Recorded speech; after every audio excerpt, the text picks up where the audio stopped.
Hello குழந்தைகளா, வாழைக்காயில் அப்புறம் எப்படி குழந்தை செவன் பண்ணலாம் பார்க்கலாம் வாங்க. வாழைக்காவை பஜ்ஜிக்கு நறுக்கிறது போல் நறுக்கணும். கொஞ்சம் திக்காக இருக்கணும். இதே மாதிரி நறுக்கிக்கணும். 1 ஸ்பூன் மிளகாய் போட்டுங்க, 1/2 ஸ்பூன் மஞ்சப்பொடி போட்டுங்க, சிறிது பெருங்காயப்பொடி போட்டுங்க, தேவையான அளவு உப்பு போட்டுக்குங்க, 1/4 ஸ்பூன் 1/4 டம்ளர் தண்ணி ஊற்றி நல்லா கலந்துக்குங்க. நல்லா மசாலாவை கலங்க.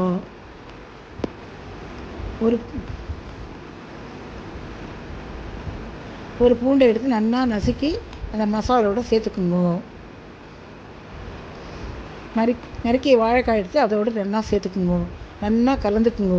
நன்றாக கலந்தால் தான் எல்லா மசாலா அதில் நல்லா சேர்ந்தால் தான் வாழைக்காய் காய் பண்ணால் நல்லா சுவையாக இருக்கும்.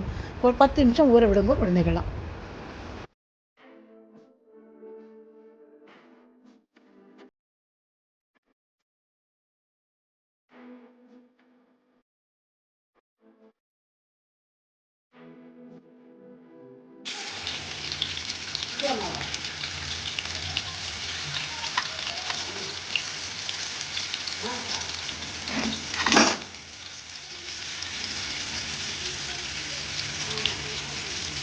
இதுதான் அதை மூடி வைக்கணும்.